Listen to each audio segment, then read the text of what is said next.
This is the last PvE hole of the year, and today I'm going to run through the Falcon, talk about the build behind it, and really just all other sorts of interesting things you could possibly want to know for building this ship. Hey everyone, Derpy here, and welcome back to another Battle Pirates video. As you're watching this, feel free to jump around using the chapters feature of YouTube to the sections where I talk about the stats, the weapons, the specials, CIC, and the armors, and then final closing thoughts. They all do have some important things, so definitely make sure you check out all of it. Starting out here with the stats, this is a fairly standard skirmish hull. We do have upgrades which are somewhat helpful. I think that the U2 upgrade is iffy, but the U3 is going to be pretty good. The X1 upgrades are not yet out. That generally does bring a little bit of a change. I would not be surprised to see a change in the built-in weapon. This does have a very high amount of concussive damage, and torpedo critical chance is inherent with the U2, which is pretty nice.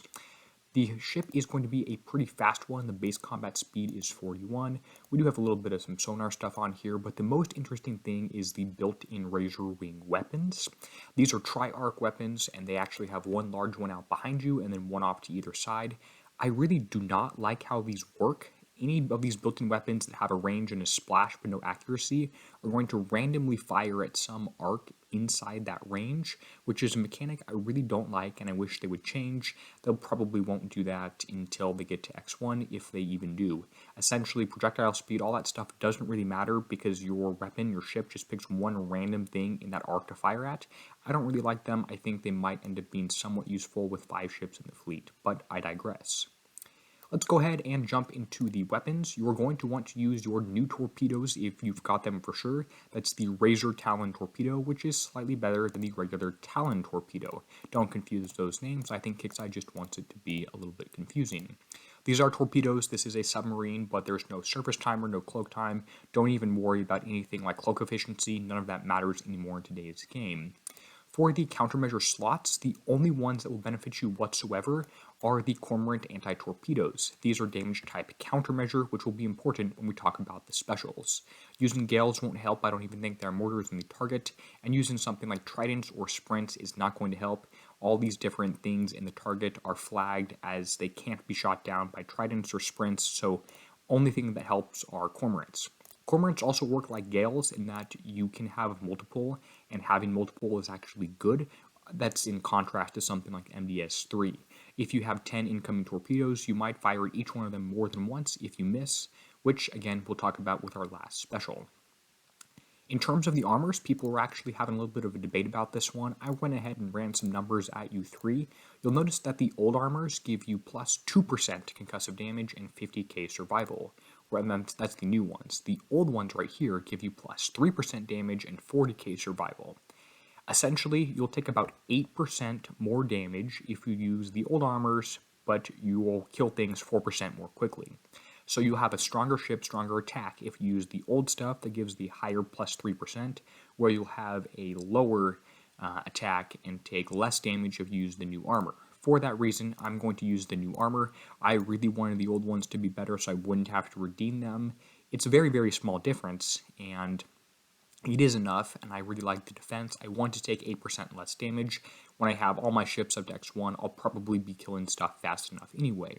If you would like to use the old ones, or if you are short on points, you can get them in the FM very, very easily. Don't stress yourself out over getting the new stuff. If the old stuff is all you have, use it. It's basically equal. The new stuff is just slightly better. Moving into the specials, we're going to start out with the CIC. It's not a special, but I count it as that anyway. The only one that you can really put on here is the Falcon. Don't try and put on the Varium CIC. That effect only helps the Swallowtail. Just put on the Falcon CIC, Fierce Winds 1 in the FM.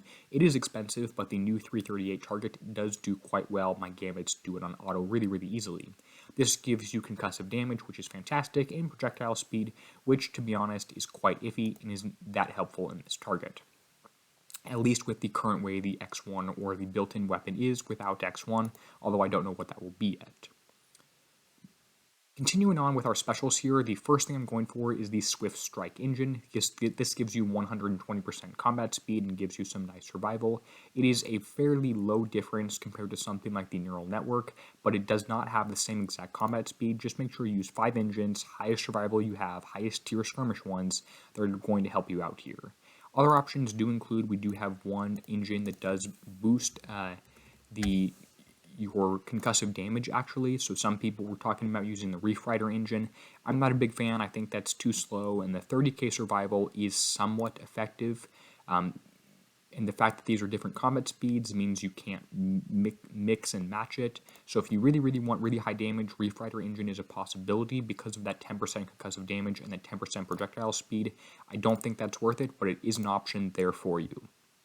In terms of the other options for the specials, the number 2 is going to be the Iron Feather Battery. This does give you plus 55% concussive damage, which I believe is already the best battery option out there for you compared to something like Concussive Battery 1.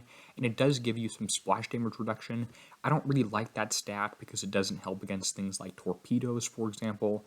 It only helps against explosives, which do seem to be a quite significant source of damage in this target. Just keep that in mind. You're not going to get the whole 13k every single time on every single shot. But this does boost damage every time, so for that reason, I'm in.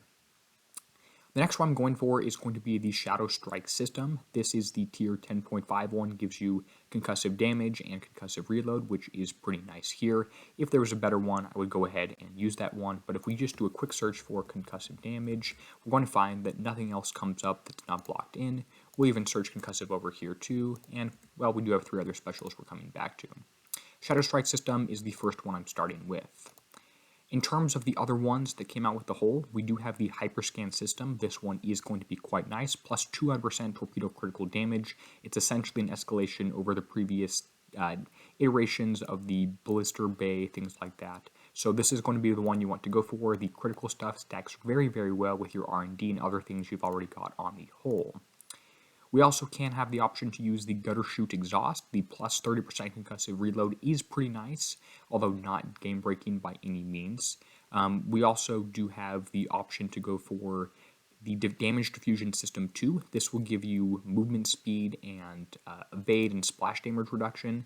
If I look at the Damage Diffusion System 2, this gives you some interesting stats. Essentially the difference is more projectile speed and splash damage reduction over just the regular stats that this one gave out here. Because this came out with the whole, I assume it's what Kixeye is going to tune for.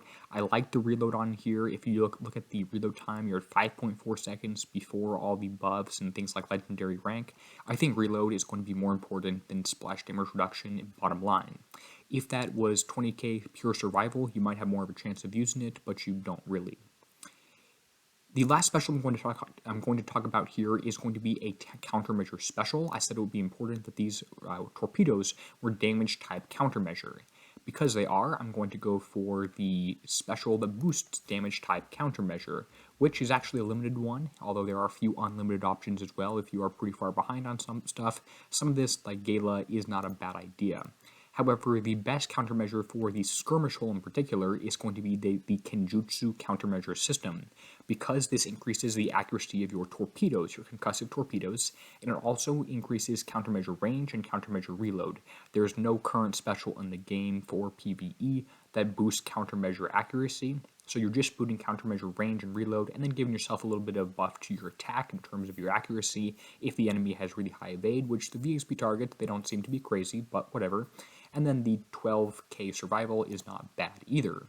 So this right here is my final build. I'm going to quickly run through some of the different alternate specials you can go for. Swift Strike engine, Reef Rider is a pretty good alternative, as well as any of those engines that are limited skirmish engines that are a little bit weaker. Iron Feather Battery, I believe you have some other things you could go for, like this one, which actually I should do the math on this one, and maybe I'll post a little bit of a separate thing here. But the 55% concussive damage, is it better to use the Bushido Battery, which will give you 50% as a second option, or should you instead drop to something like the Impact Overdrive, which will give you depth charge critical chance? I guess that doesn't apply whatsoever. But these two options, Bushido Battery is your second best alternative for this special. For the Shadow Strike system, your concussive damage, There are no other limited options, it looks like, that are going to be good. So if we go ahead and search concussive damage up over here, we do have things like the Liberty Belt and the Impact Rope Drive, things of that sort that came out. Liberty Belt may be your best option here. It's not very good. I would definitely try and use the Shadow Strike system if you had it. It is a pretty old one, so most people should have it. Maybe it's on a free FM somewhere that you can scrap. I can't quite remember the thing it came out with, the hole that it came out with. The Hyperscan system, again, that is one of those critical ones that you would want to replace with something else that did some critical damage. The Ambush Torpedo Bay will be that option for you. You essentially are losing very, very little, just a quote-unquote 20% damage increase to your critical. The math on that one is a little bit more complicated, but that is the second best option. They're both unlimited. You should be able to get the Hyperscan and the TLC in any case. Gutter Shoot Exhaust, if you don't want to go with this one, you can actually go with Damage Diffusion System 2. If we do end up having something that takes a bunch of splash damage over everything else, you can actually put them on. You can mix and match these if you want. If mixing projectile speed is important, you could throw this one on here. I can't imagine why it would be, because we don't have stuns or slowdowns for our ships, but that is an option as well. I don't really see the need to go for something like Agility System 4 for evade. We do have some stun mechanics in this target. I need to brush up on how stun works with them. Being that it's an aura, it probably doesn't really apply. You need tactical field resistance, which is a whole nother story here.